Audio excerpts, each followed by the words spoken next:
이 아침에도 하나님의 은혜를 구하며 이 자리에 나오신 여러분 환영합니다.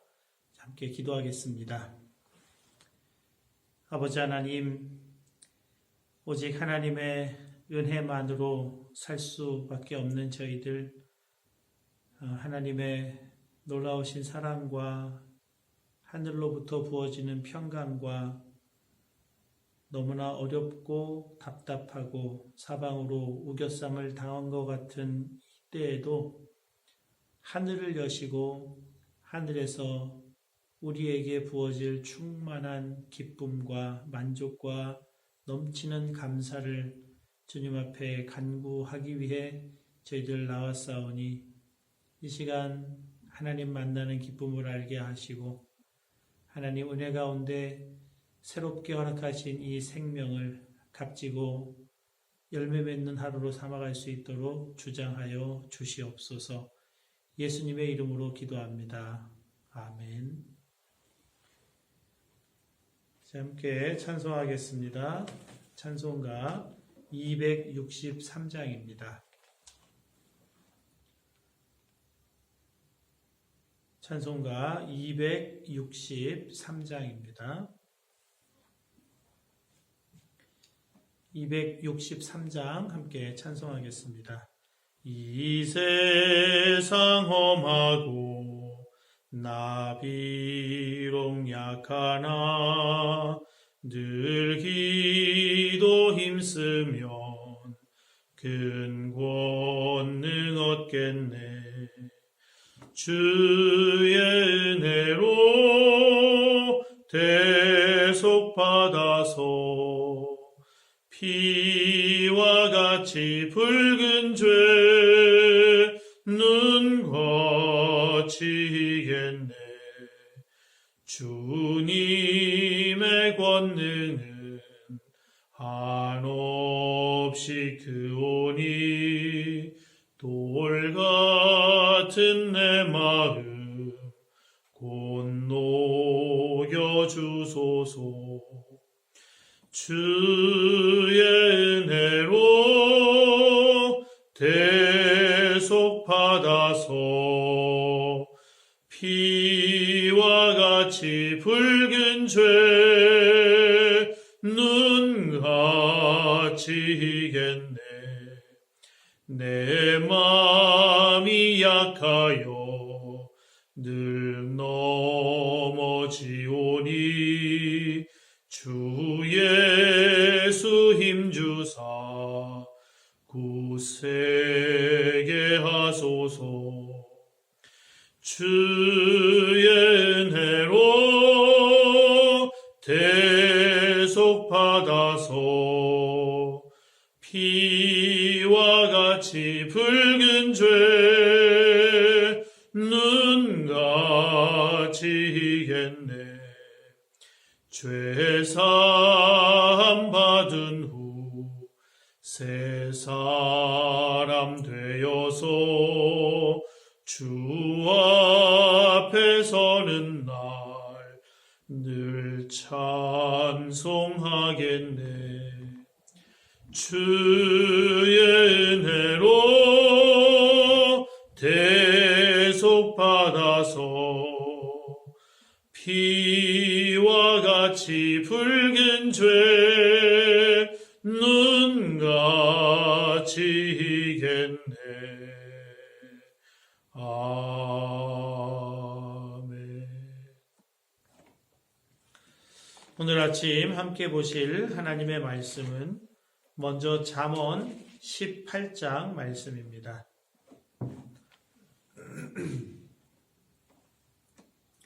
구약성경 잠언 18장 말씀, 제가 말씀을 봉독하겠습니다. 여러분 경청하면서 눈으로 따라 읽어주시기 바랍니다. 무리에게서 스스로 갈라지는 자는 자기 소욕을 따르는 자라. 온갖 참 지혜를 배척하느니라. 미련한 자는 명철을 기뻐하지 아니하고 자기의 의사를 드러내기만 기뻐하느니라. 악한 자가 이를 때에는 멸시도 따라오고 부끄러운 것이 이를 때에는 능욕도 함께 오느니라. 명철한 사람의 입의 말은 깊은 물과 같고 지혜의 샘은 솟구쳐 흐르는 내와 같으니라. 악인을 두둔하는 것과 재판할 때에 의인을 억울하게 하는 것이 선하지 아니하니라. 미련한 자의 입술은 다툼을 일으키고 그의 입은 매를 자청하느니라. 미련한 자의 입은 그의 멸망이 되고 그의 입술은 그의 영혼의 그물이 되느니라. 남의 말하기를 좋아하는 자의 말은 별식과 같아서 뱃속 깊은 데로 내려가느니라. 자기 일을 게을리하는 자는 패가하는 자의 형제니라. 여호와의 이름은 견고한 망대라. 의인은 그리로 달려가서 안전함을 얻느니라. 부자의 재물은 그의 견고한 성이라. 그가 높은 성벽같이 여기느니라. 사람의 마음의 교만은 멸망의 선봉이요 겸손은 존귀의 앞잡이니라. 길잡이니라. 사연을 듣기 전에 대답하는 자는 미련하여 욕을 당하느니라. 사람의 심령은 그의 병을 능히 이기려니와 심령이 상하면 그것을 누가 일으키겠느냐. 명철한 자의 마음은 지식을 얻고 지혜로운 자의 귀는 지식을 구하느니라. 사람의 선물은 그의 길을 넓게 하고 또 존귀한 자 앞으로 그를 인도하느니라. 송사에서는 먼저 온 사람의 말이 바른 것 같으나 그의 상대자가 와서 밝히느니라. 제비 뽑는 것은 다툼을 그치게 하여 강한 자 사이에 해결하게 하느니라. 노엽게 한 형제와 화목하기가 견고한 성을 취하기보다 어려운즉 이러한 다툼은 산성 문빗장 같으니라. 사람은 입에서 나오는 열매로 말미암아 배부르게 되나니 곧 그의 입술에서 나는 것으로 말미암아 만족하게 되느니라. 죽고 사는 것이 혀의 힘에 달렸나니 혀를 쓰기 좋아하는 자는 혀의 열매를 먹으리라. 아내를 얻는 자는 복을 얻고 여호와께 은총을 받는 자니라. 가난한 자는 간절한 말로 구하여도 부자는 엄한 말로 대답하느니라. 많은 친구를 얻는 자는 해를 당하게 되거니와 어떤 친구는 형제보다 친밀하니라. 아멘. 이어서 마가복음 7장 24절에서 37절 말씀을 함께 보시겠습니다. 마가복음 7장 24절에서 37절 말씀입니다. 이제 말씀을 제가 봉독하겠습니다. 여러분 경청하며 눈으로 함께 읽어주시기 바랍니다. 예수께서 일어나사 거기를 떠나 두로 지방으로 가서 한 집에 들어가 아무도 모르게 하시려 하나 숨길 수 없더라. 이에 더러운 귀신 들린 어린 딸을 둔 한 여자가 예수의 소문을 듣고 곧 와서 그 발 아래에 엎드리니 그 여자는 헬라인이요 수로보닉의 족속이라. 자기 딸에게서 귀신 쫓아내 주시기를 간구하거늘 예수께서 이르시되 자녀로 먼저 배불리 먹게 할지니 자녀의 떡을 취하여 개들에게 던짐이 마땅치 아니하니라. 여자가 대답하여 이르되 주여 올소이다마는 상 아래 개들도 아이들이 먹던 부스러기를 먹나이다. 예수께서 이르시되 이 말을 하였으니 돌아가라. 귀신이 내 딸에게서 나갔느니라 하시매 여자가 집에 돌아가 본즉 아이가 침상에 누웠고 귀신이 나갔더라.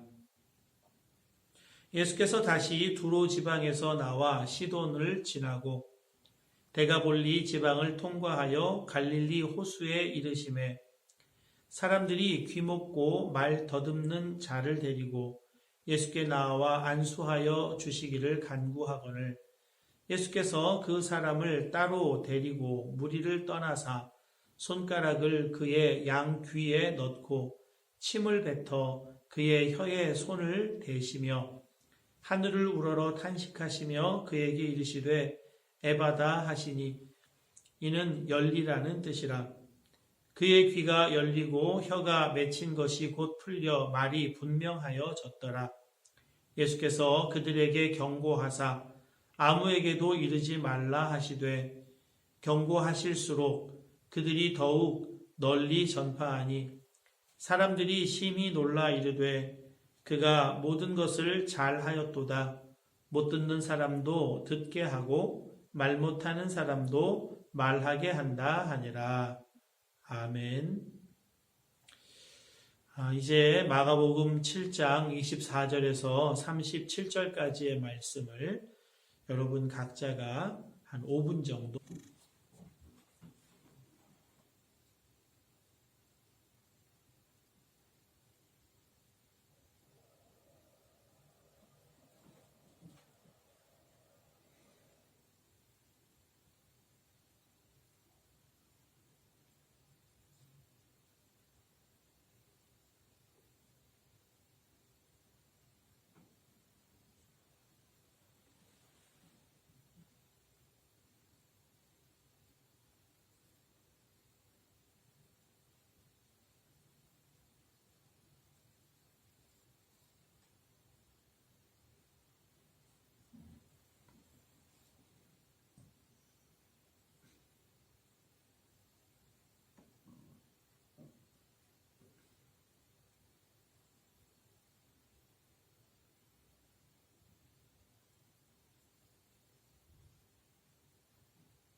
이제 잠시 말씀 나누고 함께 기도하겠습니다. 작년 여름에 제가 나니아 연대기를 만났습니다. 그리고 아주 흥미롭게 그 책을 읽으면서 C.S. 루이스의 신학적인 통찰이 이 나니아 연대기라고 하는 이야기 속에 아주 깊게 배어 있는 것을 발견하고 참 놀라고 또 감동도 많이 받았습니다. 그 중에 말과 소년이라고 하는 제목의 챕터에서 한 가지 흥미로운 주님의 마음을 좀 알게 된 부분이 있습니다. 주인공 소년과 함께 자기의 나라를 탈출해서 나니아로 가게 된 공주가 있는데요. 이 공주가 탈출하는 과정에서 자기를 보호하고 지켜야 할 시녀에게 거짓말을 합니다. 그리고 그 시녀는 공주를 잘 지키지 못했다는 것 때문에 또 매를 맞고 고문을 당하고 어려움을 겪죠. 그리고 이 공주는 우여곡절 끝에 나니아의 나라로 들어가게 되고 그곳에서 나니아를 다스리는 아슬란, 이 이야기에서는 이제 예수님쯤으로 여겨지는 상징적인 존재, 사자죠. 아슬란에게 묻습니다. 자기는 이렇게 나니아의 세계로 와서 참 너무 감사한데 자기가 거짓말을 해서 고통당하게 된 그 시녀, 그 아이는 어떻게 됩니까? 하고 묻습니다. 그때 아슬란이 이 공주에게 대답을 하죠. 그 시녀를 위해서는 내가 해야 할 것을 하였노라. 그리고 너는 나와의 관계에만 마음을 둬라. 그 시녀에 대해서 내가 상관할 일이 없다. 그렇게 이야기를 해줍니다. 사실 그렇습니다. 우리는 우리 자신과, 나 자신과 주님의 관계에 집중해야 할 때 시선을 자꾸 다른 사람에게로 옮기는 경향이 있습니다. 그것은 우리 믿음과 주님과의 관계에 거의 도움이 되지를 않죠.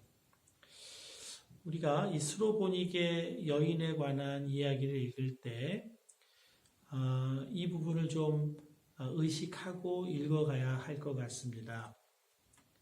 어떻게 예수님이 한 여인에게 개를 비유할 수 있으실까? 이렇게 냉정하게 대하실 수 있을까? 그런 의문을 갖게 되기도 합니다. 그러나 여러분, 예수님은 바리새인 정통 유대인들에게는 독사의 자식이라고 하셨고요. 회칠한 무덤이라고 하셨습니다. 여러분, 주님은 누구보다도 각자의 마음에 있는 것을 아세요. 그리고 각자를 어떻게 다루시고 대해야 하는지를 가장 잘 아세요. 이 스로보니게 여인에게 필요한 대로 예수님은 대해 주신 것입니다. 이 여인에게 믿음의 고백이 너무나 중요합니다. 어머니는 위대하다고 하죠. 자기 딸이 귀신 들려 있기 때문에 백방으로 얼마나 수소문하고 해결할 길을 찾았겠습니까? 다 소용없었습니다. 그런데도 예수님이 이 마을에 들어가셔서 조용히 있기를 원하셨어요. 비밀에 붙이기를 원하셨습니다. 그런데도 이 여인의 귀에는 예수님이 오셨다는 소식이 들립니다. 얼마나 간절하게 찾고 구했는지를 알겠죠. 자기 자신에게는 이제 아무 가능성이 없어요. 자신은 아무것도 할 수 없는 죄인이라는 것을 알아요. 딸을 위해서 너무나 해주고 싶은 것이 많은데도 해줄 수 있는 것이 아무것도 없다는 것을 알아요. 그리고 예수님 앞에 엎드립니다. 딸을 위해서라면 어머니들은 누구 앞에도 엎드릴 수 있겠죠. 무릎 꿇을 수 있을 것입니다. 딸의 생명을 위해서라면. 자기 자신의 자존심, 이방 여인으로 취급받는 마음의 상처, 전혀 이 여인에겐 아무 문제가 되지 않을 정도로 낮아질 대로 낮아지는 것입니다. 딸로 인해서 무척 고난을 당하지만 그 고난 때문에 이 여인은 자기 자신에 대해서 눈을 떴어요. 나는 아무것도 아니고 하나님 앞에 자기 자신은 그저 흉악한 죄인일 뿐이라고 하는 것, 할 수 없는 죄인이라고 하는 것, 개와 돼지만도 못한 인간 존재라고 하는 것을 깊이 깨닫게 됩니다. 예수님 여인에게 말씀하시죠. 27절입니다. 예수께서 이르시되 자녀로 먼저 배불리 먹게 할지니 자녀의 떡을 취하여 개들에게 던짐이 마땅치 아니하니라. 여자가 대답하여 이르되 주여 올소이다마는 상 아래 개들도 아이들이 먹던 부스러기를 먹나이다. 마음으로 믿어 의에 이르고 입으로 시인하여 구원에 이르느니라. 여러분, 여인에게 입술의 고백이 필요했습니다. 예수님께서 이 여인과 함께 입술의 고백, 자기 자신이 개와 같은 자이고 죄인이라고 하는 입술의 고백, 그 십자가를 예수님이 여인과 함께 통과해 주신 것입니다. 우리 마음의 죄, 우리 마음의 상처, 여러분 이것으로는 하나님의 놀라운 생명과 은혜를, 사랑을 받기가 어렵습니다. 여러분 십자가로 무엇이 무너졌다고 했습니까? 원수된 것, 그것이 십자가에서 무너졌다고 했습니다. 둘을 아주 철저하게 갈라놓은 높은 장벽, 그것이 십자가 앞에서 무너졌는데요. 그것을 원수된 것이랍니다. 여러분 마음의 상처를 왜 받죠? 내가 그래도 좀 괜찮은 사람이라, 나는 그래도 너보단 낫다, 그런 교만한 마음이 그 속에 도사리고 있는 겁니다.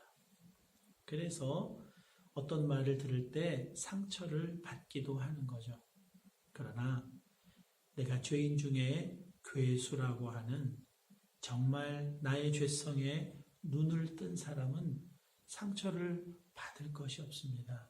내가 십자가에서 이미 예수님과 함께 죽었다고 하는 것을 정말 알고 눈 뜨는 사람은 상처받을 일이 없습니다. 내가 상처받았다라고 하는 것은 아직도 내가 예수님과 함께 십자가에 못 박혀 죽음으로 처리된 죄인이라고 하는 것을 아직도 바르게 알지 못한 연고입니다. 예수님께서 이 여인에게 그 믿음의 눈을 뜨게 해 주시는 것입니다. 여인에게 꼭 필요한 일을 하세요. 그리고 그 믿음 위에 놀라운 생명의 역사, 놀라운 기적의 역사를 일으켜 주시는 것입니다. 또 한 사람을 예수님이 만나시죠. 어떤 사람이라고 소개되어 있습니까? 본문 32절입니다. 사람들이 귀먹고 말 더듬는 자를 데리고 예수께 나와 안수하여 주시기를 간구하거늘. 눈 먹고 귀 먹히고 귀 먹고 말 더듬는 사람. 예수님께서 얼마든지 이를 치료하실 수 있습니다.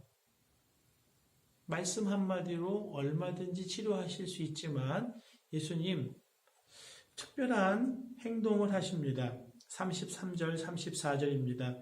예수께서 그 사람을 따로 데리고 무리를 떠나사 손가락을 그의 양 귀에 넣고 침 뱉어 그의 혀에 손을 대시며 하늘을 우러러 탄식하시며 그에게 이르시되 에바다 하시니 이는 열리라는 뜻이라.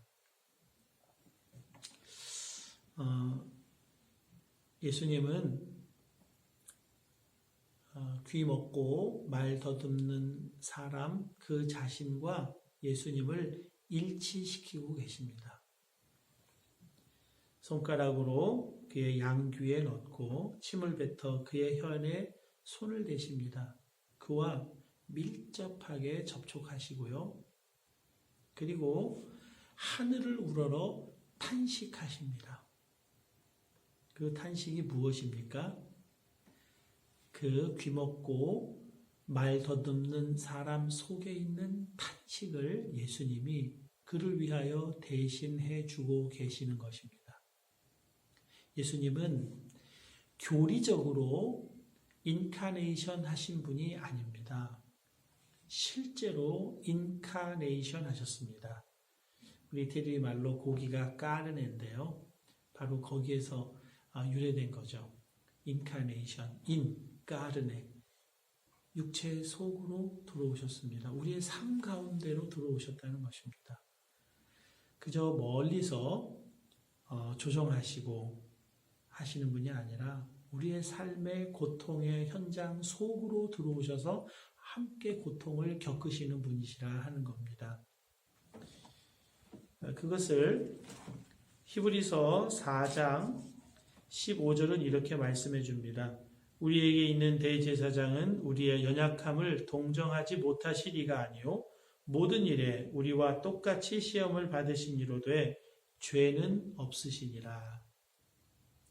우리와 똑같이 육체 속에서 우리의 겪어야 할 일을 다 겪어주신 분이시다 하는 겁니다.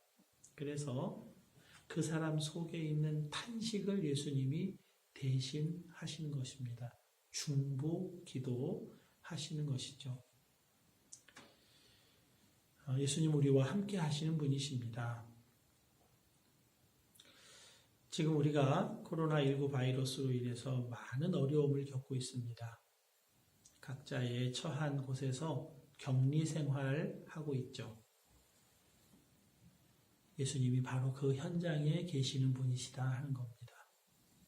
예수님이 우리와 함께 그 고통을 겪고 계신다 하는 것입니다. 엘리 위젤이라고 하는 노벨 문학상을 받으신 작가가 있어요. 그분이 유대인 수용소에서 겪은 일을 소설로 밤이라는 소설을 냈습니다. 그 밤에는 끔찍한 장면이 하나 소개가 되는데요.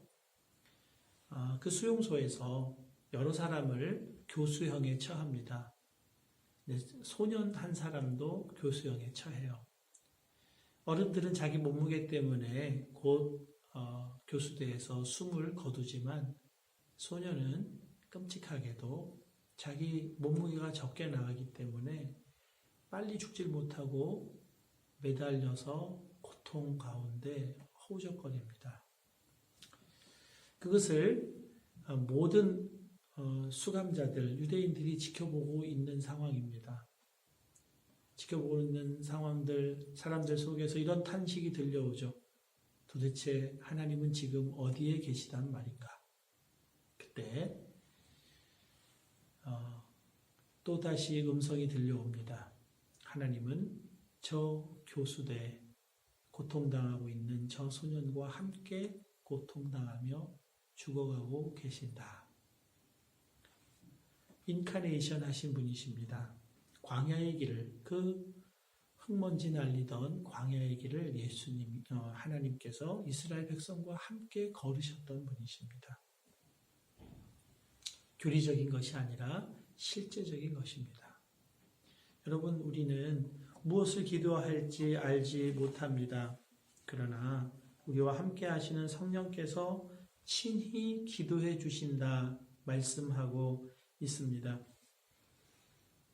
로마서 8장 26절입니다. 이와 같이 성령도 우리의 연약함을 도우시나니 우리는 마땅히 기도할 바를 알지 못하나 오직 성령이 말할 수 없는 탄식으로 우리를 위하여 친히 간구하시느니라. 여러분, 성령께서 우리를 위해 친히 간구하실 수 있도록 여러분 기도하시기 바랍니다. 방언으로 기도하실 수 있는 분들은 방언을 사용하셔서 무시로 기도하시기 바랍니다. 성령님께서 인류를 위해, 유럽을 위해, 조국 대한민국을 위해, 여러분의 가족과 여러분의 직장과 여러분의 삶의 터전을 위해 기도해 주실 것입니다. 우리의 연약함을 다 아세요. 우리를 긍휼히 여기시고 우리와 똑같은 고통을 겪어가시는 주님이십니다. 그 주님 바라보며 오늘 하루도 주님께서 이루실 일들을 기대하며 나가실 수 있기를 축복합니다. 내가 죽고 예수가 사실 때에 그때 놀라운 생명의 역사는 시작됩니다.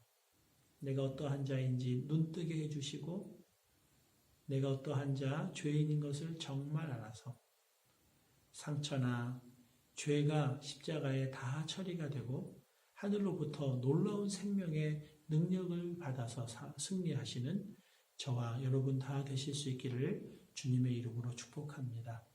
우리 함께 기도하겠습니다. 기도하실 때 이 땅 유럽 또 이탈리아 위에서 기도하시고요. 조국 대한민국 위에서도 또한 기도하시기 바랍니다. 코로나19 바이러스가 속히 소멸되게 해 주시옵시고 또한 이 일로 온 세계, 온 세상이 새롭게 열려지게 해 주옵소서. 그것을 위해서 기도해 주시고요. 혹 주변에 아프다는 소식을 듣는 분이 있다면 그분을 위해서 여러분 간절하게 기도해 주시기 바랍니다. 전세기 도입하는 것으로 또 한인회와 또 대한항공이 함께 설문조사도 수요조사도 하고 있는 과정이 있는데 순적히 이루어지게 해 주옵소서. 기도해 주시고요. 또 마스크 공급도 또 한인사회에 순적하게 이루어질 수 있게 해 주옵소서. 위해서 기도해 주시기 바랍니다. 또 여러분 각자의 기도 제목을 가지고 기도하시다가 자유롭게 일어나겠습니다.